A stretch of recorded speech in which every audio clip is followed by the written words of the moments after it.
Anime देखना start करना है बट पता नहीं कहाँ से स्टार्ट करें। तो टेंशन मत लो, मैं लाया हूँ आज ऐसे 5 एनिमे जो तुम्हें हुक करके रखेंगे और वो बिगिनर फ्रेंडली हैं। इन एनिमेज में एक्शन है, इमोशन है, माइंड ब्लोइंग स्टोरी है। ये लिस्ट सब कुछ कवर करती है। तो चलो बिना टाइम वेस्ट करे शुरू करते हैं। जो पहला एनिमे है जिसके बारे में हम बात करने वाले हैं वो है डेथ नोट। तुम बिलीव नहीं करोगे, एनिमे कम्युनिटी में डेथ नोट को स्टार्टर पैक बोला जाता है। Literally most of the people इसी एनिमे के थ्रू अपने एनिमे की जर्नी को स्टार्ट करते हैं। सोचो, तुम्हें एक ऐसी नोटबुक मिलती है जिस पर किसी का भी नाम लिखने से उस इंसान की मौत हो जाती है। हाँ, सिर्फ नाम लिखो और वो इंसान मर जाएगा। डेथ नोट की कहानी इसी एक्स्ट्रा ऑर्डिनरी कॉन्सेप्ट के अराउंड घूमती है। ये एक साइकोलॉजिकल थ्रिलर है जहाँ एक हाईली इंटेलिजेंट स्टूडेंट को ये नोटबुक मिलती है और वो डिसाइड करता है कि इस पावर का वो यूज करेगा दुनिया को बदलने के लिए। लेकिन जैसे जैसे वो आगे बढ़ता है सब कुछ ऑफ कोर्स सिंपल नहीं रहता। उसके सामने एक और माइंड ब्लोइंग स्मार्ट डिटेक्टिव आ जाता है जो कि किसी भी लिमिट तक जाने के लिए तैयार है उसे पकड़ने के लिए। एंड फिर शुरू होता है एक इंटेलेक्ट वर्सेस इंटेलेक्ट का माइंड ब्लोइंग माइंड गेम। ये story full of twist, suspense और फिलोसफिकल क्वेश्चन से भरी हुई है। ये स्टोरी इतनी ज्यादा हिट करती है कि तुम एक बार खुद पे ये चीज अप्लाई करके देखते हो कि अगर तुम्हारे साथ ऐसा होता तो तुम क्या करते। ये सिर्फ एक क्राइम स्टोरी नहीं है, ये एक डीप डाइव है ह्यूमन साइकोलॉजी पे, जस्टिस, पावर और मोरालिटी के कॉन्सेप्ट्स पे।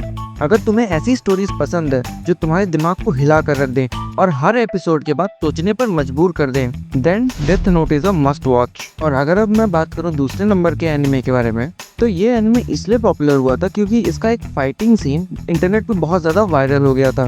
मैं बात कर रहा हूँ डीमन स्लेयर की। अगर मैं तुम्हें इसकी कहानी के बारे में बताऊं तो सोचो, एक लड़का जो एक शांत भरी और प्यारी सी जिंदगी जी रहा हो अपने पूरे परिवार के साथ। एक दिन सब कुछ बदल जाता है और उसका मिशन बन जाता है अपनी बहन को इंसान बनाना और डीमंस को खत्म करना। ये कहानी है तांजीरो की, एक बहुत ही काइंड ह्यूमन बीइंग। ये इतना काइंड है कि ये दूसरों के बारे में एक भी गलत चीज सोचता ही नहीं है। हर एपिसोड में वो नए चैलेंजेस को टैकल करता है, कई सारे डीमन से लड़ता है और कई सारे दोस्त बनाता है। बट मेरे पहले के डिस्क्रिप्शन से इसे एक एक्शन एनिमे मत समझ लेना, ये बहुत ज़्यादा इमोशनल भी है। लिटरली मेन कैरेक्टर से ज़्यादा यानी इंसानों से ज़्यादा डीमंस की जो बैक स्टोरी है वो तुम्हें रुला देगी। और डीमन स्लेयर के वायरल होने का सबसे मेजर रीज़न यही था कि इसका जो आर्ट स्टाइल है, इसका जो विजुअल है वो बहुत ज़्यादा स्टनिंग है। अगर तुम चाहते हो कि एक इमोशनली पावरफुल स्टोरी जिसमें हार्ट टचिंग मोमेंट और ब्रेथ टेकिंग विजुअल्स दोनों हों तो डीमन स्लेयर को देखना मत भूलना। अब नेक्स्ट एनिमे जो मैं तुम्हें बताने वाला हूँ वो है वन पंच मैन, जो कि प्योर फन है। सोचो, एक बंदा है, कोई स्पेशल पावर नहीं, सिंपल पूरी मिडिल क्लास वाइब, कोई खास ड्रामा नहीं, नाम है साइतामा। पर उसमें एक बात अलग है, किसी भी दुश्मन को एक ही मुक्का मार के खत्म कर देता है। हाँ जी, एक मुक्का और game over. And I know, सुनने में लगता है कि बस यही तो चाहिए था एक सुपर हीरो को, इसे हरा ही कौन सकता है। बट प्रॉब्लम ये है कि यही इसकी प्रॉब्लम है। साइतामा की प्रॉब्लम यही है कि वो इतना ज्यादा स्ट्रॉन्ग है कि दुनिया का कोई भी सुपर विलेन उसका कुछ नहीं बिगाड़ सकता। सब उससे एक ही पंच में ढेर हो जाते हैं। साइतामा का सीन यही है, वो स्टार्टिंग में एक हीरो बनना चाहता था लेकिन धीरे धीरे वो इतना ज्यादा पावरफुल हो गया कि अब वो जिससे भी लड़ता है उसको उस फाइट में मजा ही नहीं आता है। ये एक एपिक एक्शन और कॉमेडी एनिमे है भाई, इसकी कॉमेडी टॉप नॉच है। मतलब तुम्हें मजा ही आ जाएगा, इतनी अच्छी है। अगर मैं तुम्हें एनिमेशन के बारे में बताऊं तो सीजन 1 का एनिमेशन बहुत अच्छा था, लेकिन सीजन 2 में हमें एक ड्रॉप देखने को मिलता है एंड सीजन 3 अभी हाल ही में अनाउंस किया गया है। लेट्स होप कि वो इस बारे में डिसअपॉइंट ना करे। ये एनिमे हीरोइज्म को लेके मजाक भी करता है और उसे सेलिब्रेट भी करता है। एक्शन सीन टॉप नॉच है, लेकिन तुम्हें दूसरे ही सीन में साइतामा का स्ट्रेट फेस देख के हंसी भी आ जाएगी। अगर तुमको एक ऐसी ही कहानी चाहिए जिसमें एक्शन भी हो, ह्यूमर भी हो और थोड़ा सोचने वाला एंगल भी हो बिना किसी अननेसेसरी मेलोड्रामा के, तो वन पंच मैन तुम्हारे लिए ही है। अब आते हैं नेक्स्ट एनिमे पे।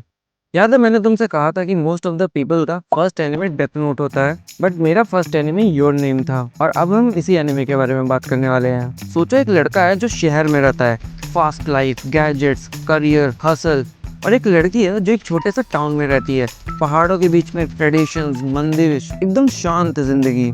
अब यहाँ पे ट्विस्ट ये है कि एक दिन सुबह उठते ही दोनों पाते हैं कि वो दोनों एक दूसरे की बॉडी में हैं।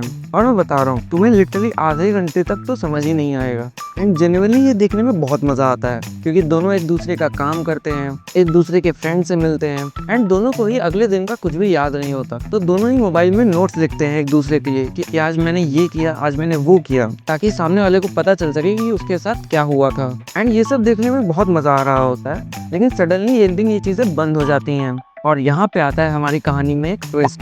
अब ये ट्विस्ट क्या है ये तुम एनिमे देख के ही जानो। और अगर मैं तुम्हें विजुअल्स के बारे में बताऊं तो लिटरली मेरे पास शब्द नहीं है।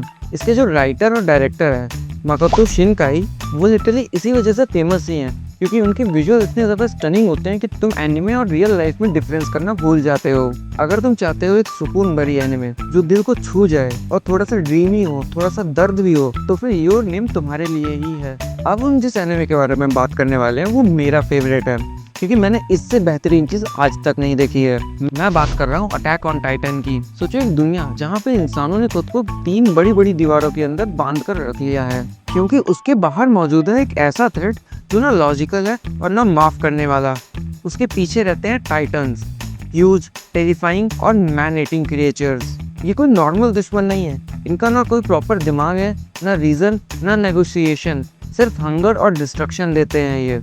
और इंसान सिर्फ सर्वाइवर बनकर रह गया है। एंड एक दिन जिन दीवारों के पीछे वो छुप कर रह रहे थे वो दीवार टूट जाती है, और यहाँ से शुरू होती है हमारे मेन कैरेक्टर की कहानी, एरन येगर की, जिसका मिशन बन जाता है कि वो टाइटन्स को पूरी तरीके से खत्म कर देगा। ये कहानी तुम्हारे दिमाग को टेस्ट करती है, क्योंकि जब तुम ये एनिमे देख लोगे तब तुम या तो एरन के साइड रहोगे या फिर एरन के खिलाफ रहोगे। सरफेस पे तो ये एक मॉन्स्टर फाइटिंग स्टोरी, लेकिन जैसे जैसे तुम आगे बढ़ते हो तुम रियलाइज करते हो कि ये कहानी सिर्फ टाइटन्स की नहीं है। ये कहानी पावर ऑफ पॉलिटिक्स की है, फ्रीडम के मतलब की है, ट्रुथ और लाइस के बीच की पतली लाइन की है, एंड सबसे ज्यादा इम्पोर्टेंट इंसानों के अंदर जो डार्कनेस है उसके इम्पोर्टेंस की है। कौन सही कौन गलत, ये एनिमे तुमसे बार बार ये सवाल पूछता है और जवाब देना बहुत मुश्किल है जेन्युइनली। एंड सच बताओ, मेरा फेवरेट कैरेक्टर एरन येगर नहीं है, मेरा फेवरेट कैरेक्टर कैप्टन लेवाई है। जनरली बता रहा हूँ, जब तुम 20 टाइटन और कैप्टन लेवाई की फाइट पे पहुंचोगे ना, वो पीक है इस एनिमे का। वो देख के इतना सुकून मिलता है ना, मैं तुम्हें बता नहीं सकता हूँ। तो अगर तुम रेडी हो एक ऐसी स्टोरी के लिए जो सोल तक हिला देगी, जिसमें हर कैरेक्टर ग्रे है, कोई पूरी तरीके से हीरो नहीं है, कोई पूरी तरीके से विलन नहीं है, जिसमें वॉर, रिवेंज, सेक्रीफाइस और सर्वाइवल की असली मतलब दिखाया गया है, मैं सच कह रहा हूँ अटैक ऑन टाइटन एक एनिमे नहीं है, ये एक जर्नी है। जब तुम इसे कंप्लीट करोगे ना, तुम बिल्कुल वो इंसान नहीं होते हो जो तुम पहले थे। तो ये थे वो टॉप 5 एनिमे जो मैं रिकमेंड करता हूँ कि तुम ये देखो, और मुझे कमेंट सेक्शन में बताना देखने के बाद कि तुम्हें ये कैसे लगे। मैं मिलता हूँ नेक्स्ट वीडियो में। बाय।